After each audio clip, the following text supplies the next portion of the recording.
मंजिल को पाकर मंजिल की तलाश कर, मिल जाए दरिया तो समंदर की तलाश कर। टूट जाते हैं शीशा अक्सर पत्थर की चोट से, टूट जाते हैं शीशा अक्सर पत्थर की चोट से, टूट जाए पत्थर ऐसा शीशा की तलाश कर। नमस्कार साथियों, मैं दिलीप कुमार। हमारे YouTube channel Dilip ji academy में आपका स्वागत है। तो आज हम लोग जो है क्लास 12 इतिहास के चैप्टर 2 आर्थिक और राजनीतिक इतिहास के 50 वीवीआई ऑब्जेक्टिव करने वाले हैं। इतना ऑब्जेक्टिव कर लेने से एक भी सवाल जो है इस चैप्टर से छूटने वाले नहीं है और सब जो है क्वेश्चन जो है अपने आप में महत्वपूर्ण है। तो बिना समय गंवाए जो है हम पहला क्वेश्चन की ओर बढ़ते हैं और देखने का प्रयास करते हैं क्या है। तो देखिए एक क्या है, कहता है मौर्य साम्राज्य की स्थापना किसने किए थे। मौर्य साम्राज्य या मौर्य वंश, बात एक है मौर्य वंश की या मौर्य साम्राज्य की स्थापना किसने किए थे। तो ऑप्शन देखिए यहाँ पे है अशोक है, चंद्रगुप्त मौर्य है, बिंदुसार है और कनिष्क है। यहाँ पे पहले समझिए, देखिए 321 ईसा पूर्व में जो है 321 ईसा पूर्व में चंद्रगुप्त मौर्य द्वारा चंद्रगुप्त मौर्य द्वारा जो है वो मौर्य वंश की स्थापना किए थे। किससे? तो यहाँ पे जो था इस समय राजा जो यहाँ पे था वो नंद वंश के अंतिम राजा घनानंद था। घनानंद, तो घनानंद के हरा कर जो है वो मौर्य वंश की चंद्रगुप्त मौर्य ने स्थापना किए थे 321 ईसा पूर्व में। कहीं कभी जो है 322 ईसा पूर्व दे देता है, 322 ईसा पूर्व। तो ये भी बात आपको याद रखना। लेकिन राइट आंसर आपका 321 ईसा पूर्व होगा जब अगर समय पूछेगा था। ऐसे तो आपका ऑप्शन नंबर यहाँ क्या हो जाएगा, बी आपका राइट आंसर हो, चंद्रगुप्त मौर्य। चलिए क्वेश्चन नंबर आगे देखते हैं। क्वेश्चन नंबर आगे बढ़ने से पहले एक बात आपको बता देते हैं। आपको अगर ईसा पूर्व, ईसवी या ईसा पूर्व में कोई भी अगर दिक्कत होता, समस्या होता समझने में, तो हमारा वीडियो जो है पहले से चैनल पे है, उसको आप देखिए और समझने का प्रयास कीजिए। चलिए क्वेश्चन नंबर 2 करते हैं। कहता है चंद्रगुप्त मौर्य का मार्गदर्शक कौन थे, गुरु कौन थे, इनकी राह दिखाने वाले कौन थे। तो पतंजलि, कौटिल्य, कालिदास, बाणभट्ट। इसका राइट आंसर होगा कौटिल्य, यानी कि चाणक्य। यानी कि मौर्य वंश यदि मौर्य के वंश के संस्थापक चंद्रगुप्त मौर्य के गुरु जो थे वो चाणक्य थे। कौन थे? चाणक्य थे, याद रखिएगा। तो आप ऑप्शन क्या हो जाएगा, चाणक्य को ही कौटिल्य बोला जाता है। तो ऑप्शन बी आपका राइट आंसर हो जाएगा। चलिए आगे बढ़ते हैं।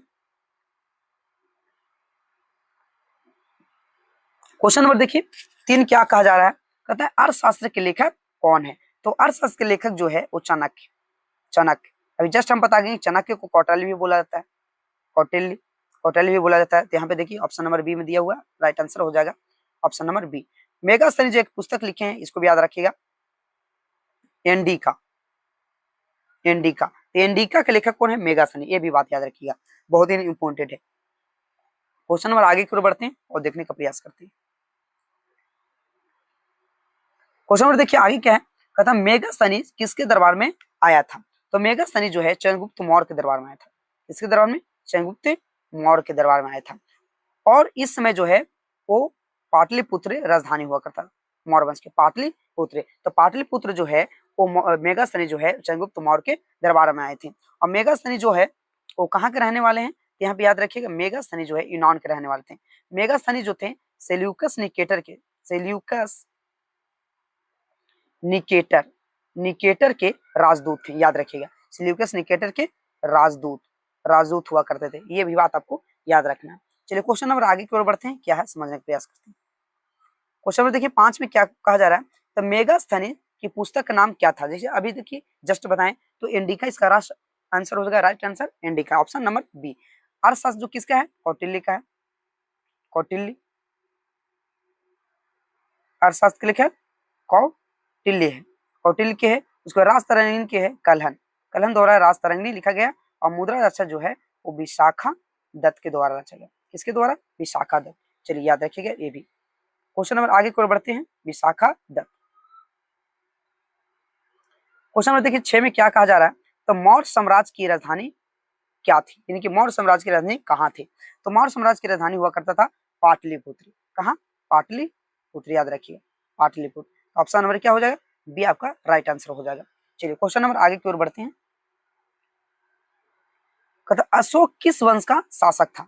देखिए अशोक जो है यहाँ पे देखिए ऑप्शन में दिया गया गुप्त वंश, मौर्य वंश, कुषाण वंश, सतवाहन। तो अशोक जो थे वो मौर्य वंश के शासक थे। कौन वंश की, मौर्य। राइट आंसर बी हो जाएगा। लेकिन इसके और समझिए बात। कहता मौर्य वंश के पहला राजा जो थे वो चंद्रगुप्त मौर्य थे, याद रखिएगा। और दूसरा राजा हुए बिंदुसार, इनके बेटा बिंदुसार हुए। उसके बाद इनके बेटा आते हैं अशोक। और अशोक के बाद जो आते हैं वो बृहद्रथ आते हैं, बृहद्रथ। तो मौर्य वंश के 4 शासक हुए? चंद्रगुप्त मौर्य, बिंदुसार, अशोक और बृहद्रथ। तो अंतिम राजा बृहद्रथ थे और पहला राजा चंद्रगुप्त मौर्य थे। चंद्रगुप्त मौर्य याद रखिएगा। चलिए क्वेश्चन नंबर आगे की ओर बढ़ते हैं। क्वेश्चन नंबर देखिए 8 क्या कह रहा है, अशोक ने कलिंग युद्ध कब लड़ा था? यानी अशोक द्वारा जो है कलिंग युद्ध कब लड़ा गया था? तो अशोक द्वारा कलिंग युद्ध जो है 261 ईसा पूर्व में लड़ा गया था, उड़ीसा में। कलिंग पड़ता है ओडिशा, ओडिशा में पड़ता है, याद रखिएगा। कहाँ पे? ओडिशा में। और कलिंग युद्ध जो लड़ा गया था अशोक के 9वें वर्ष में लड़ा गया था। अशोक अपने 9वें वर्ष में जो है, राज के 9वें वर्ष में कलिंग युद्ध लड़े थे। ये पड़ता है कलिंग ओडिशा में। और यहाँ पे याद रखिएगा कि इस युद्ध में अशोक का हृदय परिवर्तन हुआ, अशोक का हृदय परिवर्तन हुआ इसी युद्ध में। और जो है अशोक जो है वो अस्त्र शस्त्र को क्या कर देते हैं, त्याग देते हैं और बौद्ध धर्म अपना लेते हैं, बौद्ध धर्म अपना लेते हैं। कौन धर्म? बौद्ध धर्म। और बौद्ध धर्म के शरण में चले जाते हैं। साथ ही ये भी बात याद रखना है कि बौद्ध धर्म को किसके मतलब प्रभाव में आकर अपनाए थे? तो बौद्ध भिक्षु उपगुप्त उपगुप्त के प्रभाव में आकर जो है वो अशोक ने कलिंग युद्ध के बाद जो है वो बौद्ध धर्म अपना लिए थे। चलिए क्वेश्चन नंबर आगे की ओर बढ़ते हैं। क्वेश्चन नंबर देखिए आगे क्या है, कहता है कलिंग युद्ध के बाद, कलिंग युद्ध के बाद अशोक ने किस धर्म को अपना लिया? तभी जस्ट बताएं, बौद्ध धर्म। कलिंग युद्ध के बाद जो है अशोक ने बौद्ध धर्म अपना लिए थे। किसके प्रभाव में? तो उपगुप्त के प्रभाव में। उपगुप्त बौद्ध भिक्षु उपगुप्त के प्रभाव में जो है वो कलिंग युद्ध के बाद जो है अशोक जो है वो बौद्ध धर्म को अपना लेते हैं। चलिए क्वेश्चन नंबर आगे की ओर बढ़ते हैं। क्वेश्चन नंबर देखिए 10 क्या कहा जा रहा है, अशोक के अधिकांश अभिलेख किस लिपि में लिखा गया? लिपि यानी लिखने वाले जो अक्षरों को ध्वनि या उसके अक्षरों को आकार के रूप में जब लिखा जाता है तो उसे लिपि बोला जाता है। तो यहाँ पे देखिए किस लिपि में सबसे ज्यादा मिला यहाँ पे? तो अशोक का अधिकांश अभिलेख जो है वो ब्राह्मणी लिपि में मिला। किस लिपि में? ब्राह्मी। राइट आंसर आपका क्या हो जाएगा? बी हो जाएगा। याद रखिएगा अशोक का अभिलेख जो है 1832 में जेम्स प्रिंसेप के द्वारा पढ़ा गया था। James Prinsep, Prinsep, James Prinsep, James Prinsep के द्वारा पहली बार जो है अशोक का अभिलेख को पढ़ा गया था, याद रखिएगा। चलिए क्वेश्चन नंबर आगे की ओर बढ़ते हैं। क्वेश्चन नंबर देखिए क्या है 11, कहता है अशोक के अभिलेख को पढ़ने में सफलता किसने प्राप्त किया? देखिए अभी जस्ट बताएं और यहाँ पे क्वेश्चन आ गया। चलिए यहाँ पे देखते हैं। देखिए यहाँ ऑप्शन में क्या दिया हुआ, अलेक्जेंडर कनिंघम, जेम्स प्रिंसेप। तो अभी जस्ट बता के गए जेम्स प्रिंसेप, इसका राइट आंसर हो जाएगा। 1832 में इन्होंने पढ़े थे। चलिए क्वेश्चन नंबर आगे की ओर बढ़ते हैं। देखिए क्वेश्चन नंबर देखिए 12 क्या है, कहता है अशोक के अभिलेख में उसे किस नाम से संबोधित किया गया था? तो अशोक का अभिलेख में जो है उसे अनेक नामों से परिचित किया गया था, जिसमें यहाँ पे देखिए महाधिराज, देवनाप्रिय, प्रियदर्शी, चक्रवर्ती, विक्रमादित्य। इसका राइट आंसर हो जाएगा बी, यानी देवनाप्रिय या प्रियदर्शी के नाम से अशोक के अभिलेखों में अशोक को नाम से संबोधित किया गया था। तो ऑप्शन बी आपका राइट आंसर हो जाएगा। चलिए क्वेश्चन नंबर आगे की ओर बढ़ते हैं। 13 क्वेश्चन नंबर, कहता मौर्य साम्राज्य के बाद जो है भारत में कौन सा प्रमुख राजवंश आया? ये मौर्य वंश के बाद भारत में कौन सा राजवंश आया था? तो मौर्य वंश के बाद जो है वो भारत में, और आपको बताए थे पीछे कि मौर्य वंश के अंतिम राजा कौन बचे थे?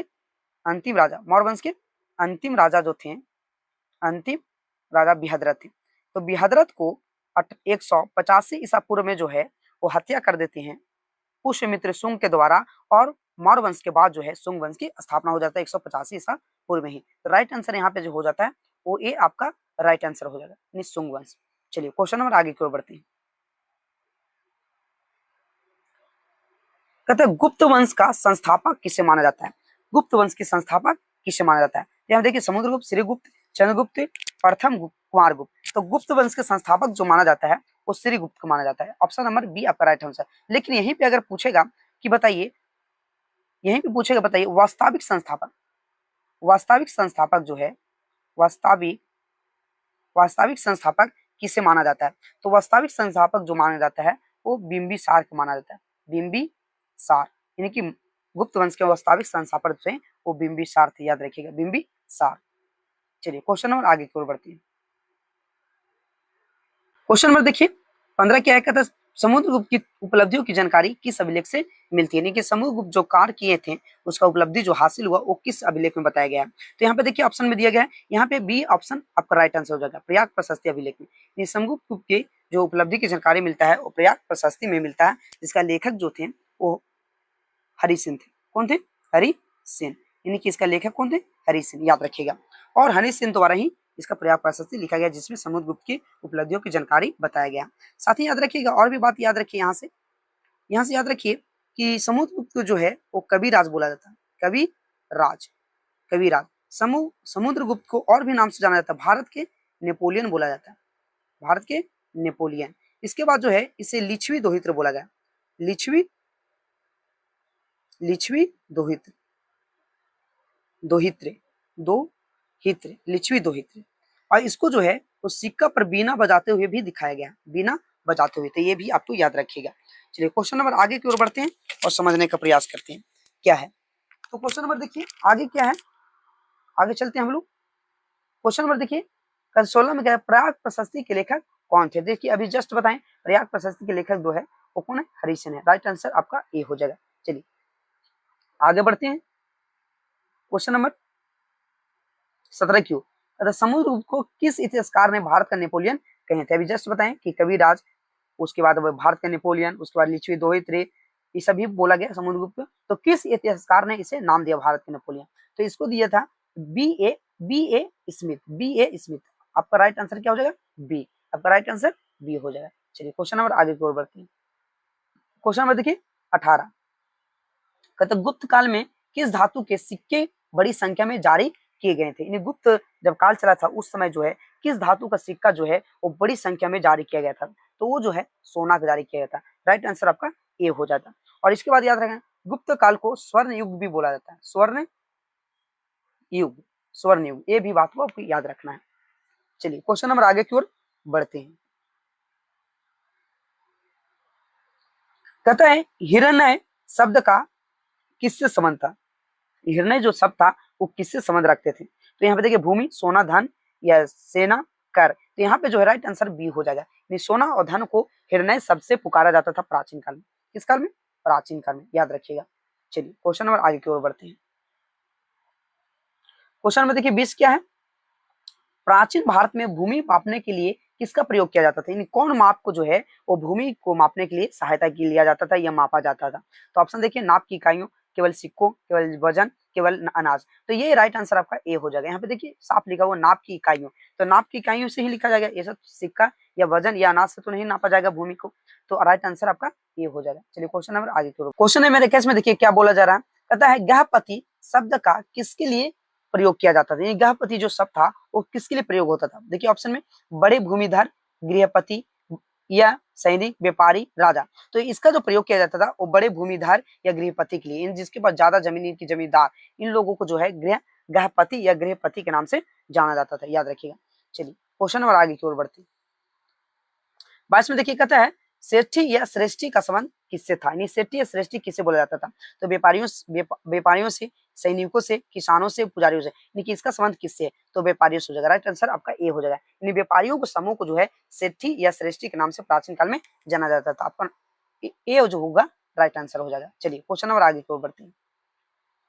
कहता है प्राचीन भारत में व्यापारियों का संगठन क्या कहलाता था? प्राचीन भारत में व्यापारियों का संगठन क्या कहलाता था? तो श्रेणी बोला जाता था, श्रेणी, याद रखिएगा। तो राइट आंसर आपका ये हो जाएगा। इसके बाद शिल्पकार, शिल्पकार, इनके संगठन, इनके समूह को ही श्रेणी बोला जाता है या व्यापारियों के समूह को ही श्रेणी बोला जाता था, याद रखिएगा। चलिए क्वेश्चन नंबर आगे की ओर बढ़ते हैं। कहता श्रेणी का संबंध मुख्यतः किससे था? 24 नंबर देखिए कहता है श्रेणी का संबंध मुख्यतः किससे था? चलिए आगे देखते हैं ऑप्शन क्या है। कहता है कारीगर, व्यापारी संगठन, सेना, राज परिवार, धार्मिक। तभी जस्ट बताएं कारीगर जैसे शिल्पकार ये सब हो गया या व्यापारी हो गया, इनसे ही संबंध को श्रेणी बोला जाता है। तो ऑप्शन नंबर ए आपका राइट आंसर हो जाएगा। चलिए क्वेश्चन नंबर 25 में देखिए प्राचीन भारत में सिक्कों के अध्ययन को क्या कहा जाता था? तो प्राचीन भारत में सिक्कों के अध्ययन को क्या कहा जाता था? यहाँ पे दिया गया है, देखिए पूरा लेख शास्त्र, मुद्रा शास्त्र, मानव शास्त्र, समाजशास्त्र। तो यहाँ पे राइट आंसर क्या हो जाएगा? यहाँ पे राइट आंसर जो हो जाएगा वो पूरा लेख शास्त्र हो जाएगा। क्या हो जाएगा? पूरा लेख शास्त्र हो जाएगा। यानी कि ऑप्शन नंबर क्वेश्चन में देखिए 25 में क्या कहा, क्वेश्चन में देखिए 25 में क्या कहा जा रहा है, प्राचीन भारत में सिक्कों के अध्ययन को क्या कहा जाता है? ये प्राचीन काल में सिक्का के जो अध्ययन होता था उसे क्या कहा जाता था? तो उसे मुद्रा शास्त्र बोला था। मुद्रा, मुद्रा माने होता ही पैसा, मुद्रा माने होता ही क्या? पैसा, यानी सिक्का ही होता है। तो मुद्रा शास्त्र हो जाएगा। पूरा लेख शास्त्र जो होता है वो अभिलेख का अध्ययन कहलाता था। अभिलेख, अभिलेख जिसमें रिकॉर्ड, इंग्लिश में बोलते हैं रिकॉर्ड रखा था, अभिलेख बोलते हैं। तो अभिलेख का अध्ययन जो है पूरा लेख शास्त्र कहलाता था। और मानव का अध्ययन मानव शास्त्र, मानव समूह का अध्ययन मानव शास्त्र, और समाज का अध्ययन को समाज शास्त्र बोला जाता था, समाज शास्त्र। यानी समाज का अध्ययन को समाज शास्त्र, मानव का अध्ययन को मानव शास्त्र, मुद्रा का अध्ययन को मुद्रा शास्त्र और विलेख का अध्ययन को पूरा लेख शास्त्र बोला जाता था। चलिए क्वेश्चन नंबर आगे की ओर बढ़ते हैं। कहता पच चिन्हित सिक्के किस काल से प्रचलित थे? तो पच चिन्हित सिक्के जो थे वो प्राचीन काल से प्रचलित थे। इसको आहत बोला जाता था, आहत, आहत, आहत सिक्का, आहत। तो भारत के प्राचीन सिक्का जो है वो आहत है, याद रखिएगा। यानी भारत के प्राचीन सिक्का जो था आहत ही है, उसे पंच चिन्हित सिक्के भी कहा जाता है। तो राइट आंसर आपका ए हो जाएगा। चलिए क्वेश्चन नंबर आगे की ओर बढ़ते हैं। कहता है पंच चिन्हित सिक्के सामान्यतः किस धातु से होते थे, बनाए जाते थे प्राचीन काल में? प्राचीन काल में पंच चिन्हित सिक्के जो है वो किस धातु से बनाए जाते थे? तो राइट आंसर ए हो जाएगा चांदी, यानी सबसे ज्यादा जो है चांदी से इसका निर्माण किया जाता था। चलिए क्वेश्चन नंबर आगे की ओर बढ़ते हैं। कहता भारत में सबसे पहले सोने के सिक्का का व्यापक प्रचलन किसने किया? व्यापक ने बहुत बड़े क्षेत्र में सबसे ज्यादा अगर सोना का सिक्का चलाने का कार्य किया था तो कुषाण शासकों ने किया था। तो राइट आंसर आपका ए हो जाएगा। कुषाण शासक के सबसे प्रभावशाली जो शासक थे वो कनिष्क थे, याद रखिएगा कनिष्क। और इसी के शासन काल में जो 78 ईस्वी में 78 ईस्वी में 78 ईस्वी ईस्वी ईस्वी में जो है जम्मू कश्मीर में जम्मू कश्मीर में जो है यहाँ पे जो है वो बौद्ध संगीति यानी चौथे बौद्ध संगीति का आयोजन किया गया था 78 ईसा पूर्व में ही। चलिए क्वेश्चन नंबर आगे की ओर बढ़ते हैं। कहता कुषाण शासकों में सबसे प्रसिद्ध कौन था? यानी कि अभी जस्ट बता गए हैं, तो ये हो जाएगा कनिष्क हो जाएगा। इसी के समय में बौद्ध संगीति चौथा बौद्ध संगीति हुआ था 78 ईस्वी में कश्मीर में। चलिए आगे क्वेश्चन की ओर बढ़ते हैं। कहता है कनिष्क किस धर्म का प्रमुख संरक्षक था? यानी कौन धर्म जो है कनिष्क मानते थे? तो कनिष्क दो है, यानी कि कनिष्क जो है वो बौद्ध धर्म को मानते थे। कौन धर्म को? बौद्ध धर्म के। तो बौद्ध धर्म के संरक्षक थे, तभी तो बौद्ध संगीति जो चौथा बौद्ध संगीति करवाए थे। ऑप्शन नंबर ए हो गया राइट आंसर। चलिए क्वेश्चन नंबर आगे को बढ़ते हैं।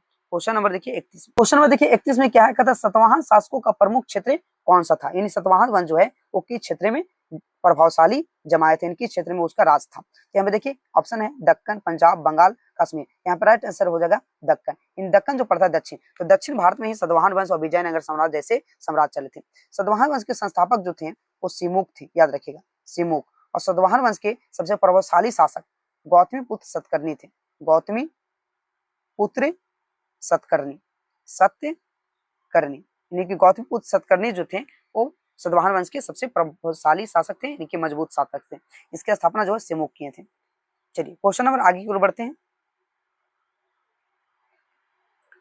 कहता है सातवाहन वंश की राजधानी क्या मानी जाती है? यानी कि सातवाहन वंश की राजधानी कहाँ थे? तो यहाँ पे देखिए ऑप्शन हो जाएगा, यहाँ पे राइट आंसर ए हो जाएगा प्रतिष्ठान था। कहाँ था? प्रतिष्ठान। एक बात याद रखिएगा, और इसमें सातवाहन वंश में पहली बार जो है वो मातृ शतात्मक था, मध्यकाल में मातृ शतात्मक शतात्मक, यानी कि वहां पे समाज जो था वो मातृ शतात्मक यानी माता का ज्यादा महत्व हुआ करता था। और इसी के समय जो है यहाँ पे जो है वो सीसा के सिक्का चला था, सीसा। और यहीं पे जो है वो भूमि अनुदान की भी पता चला था सातवाहन वंश में, भूमि अनुदान, भूमि अनुदान, ये भी याद रखिएगा। चलिए क्वेश्चन नंबर आगे की ओर बढ़ते हैं। क्वेश्चन नंबर देखिए 33 में है। कहता प्राचीन भारत में व्यापार के लिए कौन सा मार्ग महत्वपूर्ण था? यानी कि व्यापार किस मार्ग से होता था? तो देखिए यहाँ पे उत्तरा पंथ, दक्षिणा पंथ, ए बी दोनों, इनमें से कोई नहीं। तो उत्तरा पंथ दक्षिणा पंथ दोनों हो जाएगा, यानी कि ऑप्शन नंबर सी आपका राइट आंसर हो जाएगा। यहाँ पे समझिए उत्तरा पंथ जो था वो उत्तर भारत से लेकर पश्चिम भारत की ओर जाता था, और दक्षिण पथ जो था उत्तर से लेकर यानी उत्तर भारत से लेकर ये दक्षिण भारत तक जाता था, ये भी याद रखिएगा। चलिए क्वेश्चन नंबर आगे की ओर बढ़ते हैं। देखिए कहते हैं यहाँ पे कहता उत्तरा पंथ का संबंध किससे था? तो उत्तरी मार्ग से, यहाँ पे राइट आंसर हो जाएगा ए हो जाएगा। और दक्षिणा पंथ जो था वो दक्षिणीय व्यापार मार्ग से था। चलिए क्वेश्चन नंबर आगे की ओर बढ़ते हैं। कहता है 35 में दक्षिणा पंथ मुख्यतः किस क्षेत्र में संबंधित था? तो दक्षिण क्षेत्र में, दक्षिण भारत में संबंधित था। चलिए क्वेश्चन नंबर आगे की ओर बढ़ते हैं। क्वेश्चन 36 में कहता है प्राचीन भारत में समुद्री व्यापार का प्रमुख केंद्र कौन सा था? यानी कि समुद्र से आने जाने वाला यानी व्यापार जो होता था वो प्रमुख केंद्र कहाँ होता था, कहाँ से?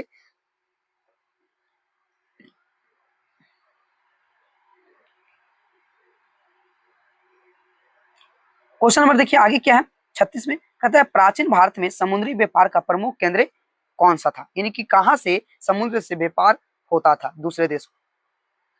तो इसको समझिए। देखिए यहाँ पे बताया गया है,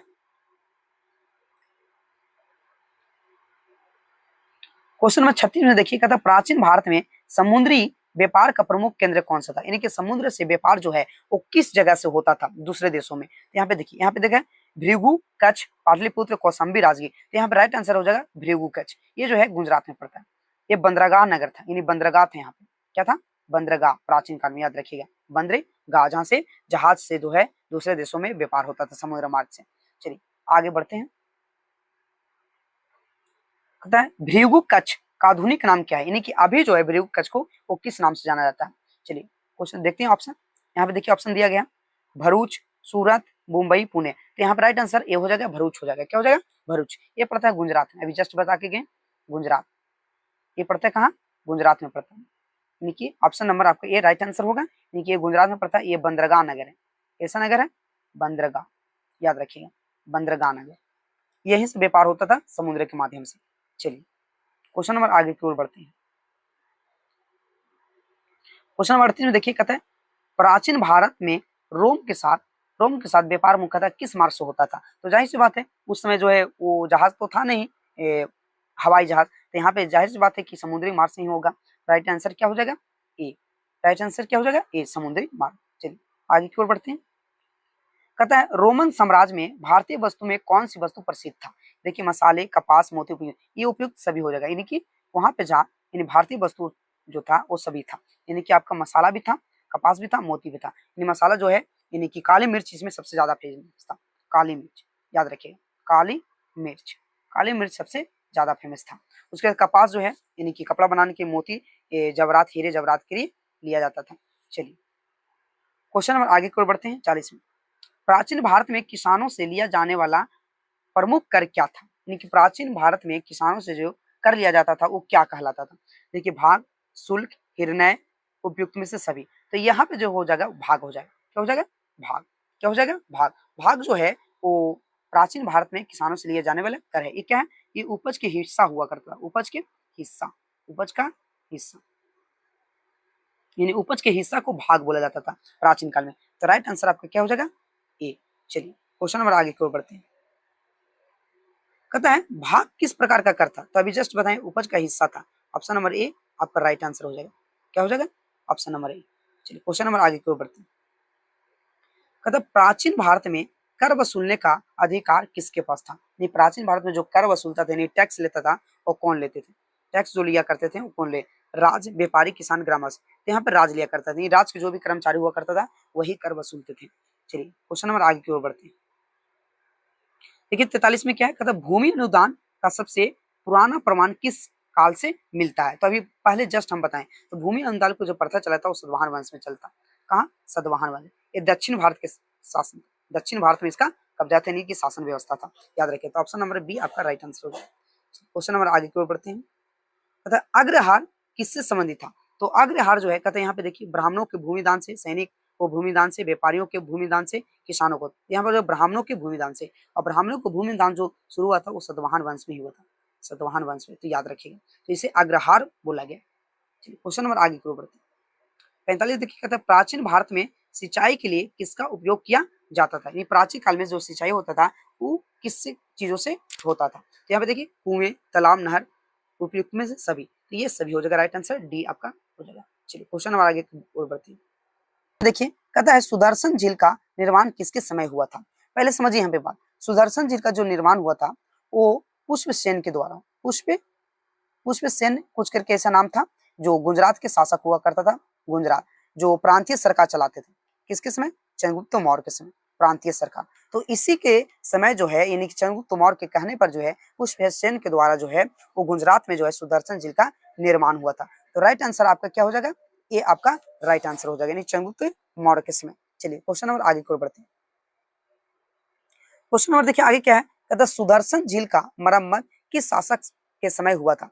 तो सुदर्शन झील का मरम्मत जो हुआ था वो शक शासक रुद्रदामन के द्वारा हुआ था। किसके द्वारा? रुद्र दामन के द्वारा इसे सुदर्शन झील का जो है मरम्मत करवाया गया था, अपना निजी संपत्ति से, निजी पैसा खर्च करके। चलिए और साथ ही इसको याद रखिएगा, ये वाला बात जो है वो कहाँ पे बताया गया, तो जूनागढ़ अभिलेख में बताया, जूनागढ़ अभिलेख में बताया गया है कि सुदर्शन झील का जो पुनरुद्धार किया था, यानी कि मरम्मत जो करवाया था वो रुद्र दामन करवाए थे। चलिए क्वेश्चन नंबर याद आगे चलते हैं। क्वेश्चन नंबर देखिए, कहता है 48 में क्या है, प्राचीन भारत में शिलालेखों का प्रमुख उद्देश्य क्या था। यानी प्राचीन भारत में जो शिलालेख था, इनकी पत्थरों पर जो लिखा गया, जो रिकॉर्ड हुआ करता, उसको शिलालेख बोलते हैं। तो शिलालेख का जो उद्देश्य क्या हुआ करता, कहता शासकीय आदेश और उपलब्धियों को दर्ज करना, केवल धार्मिक गीत लिखना, केवल व्यापार करना, केवल शिक्षा। तो यहाँ पर राइट आंसर ए हो जाएगा, शासकीय आदेश और उपलब्धियों को दर्ज करवाना। चलिए क्वेश्चन नंबर आगे की ओर बढ़ते हैं। कहता है 49 में, इतिहासकार प्राचीन भारत के आर्थिक इतिहास को समझने के लिए, इन्हें जानने के लिए किसका अध्ययन करते हैं। देखिए ऑप्शन देखते हैं, ऑप्शन देखिए, सिक्का, अभिलेख, साहित्यक स्रोत। तो ये सभी का हो जाएगा राइट आंसर ऑप्शन डी, यानी कि सिक्का भी, अभिलेख से भी और साहित्यक स्रोत से भी ये पता लगाते हैं। चलिए क्वेश्चन नंबर आगे की ओर बढ़ते हैं। क्वेश्चन नंबर देखिए, क्वेश्चन नंबर देखिए 50 क्या है, अंतिम क्वेश्चन। कहता है प्राचीन काल में भारत में कितने महाजनपद हुआ करता था। तो महाजनपद क्या है पहले समझिए। तो प्रशासन की, यानी प्रशासनिक इकाई को प्राचीन काल में जो है वो महाजनपद की संज्ञा दिया गया। जहाँ पे बड़े क्षेत्रों में जब जन लोग निवास करने लगा तो उसे महाजनपद बोला गया। यहाँ पे देखिए प्राचीन काल में जो महाजनपद हुआ करता था भारत में, वो 16 हुआ करता था, जिनमें जो है वो 3 जो था बिहार में, जिसमें मगध, वज्जी और अंग, ये 3 महाजनपद आपका बिहार में हुआ करता है। मगध की राजधानी था राजगिरी। और 16 महाजनपद में से सबसे शक्तिशाली अगर महाजनपद था तो वो मगध था। कौन सा? मगध है, याद रखिएगा। तो ये जो है 50 क्वेश्चन जो है हमने करवा दिए, और बहुत ही इंपॉर्टेंट सवाल है इस चैप्टर से। इतना आप जो है कॉपी में जरूर लिख लीजिएगा और एग्जाम के लिए बहुत ही महत्वपूर्ण होगा।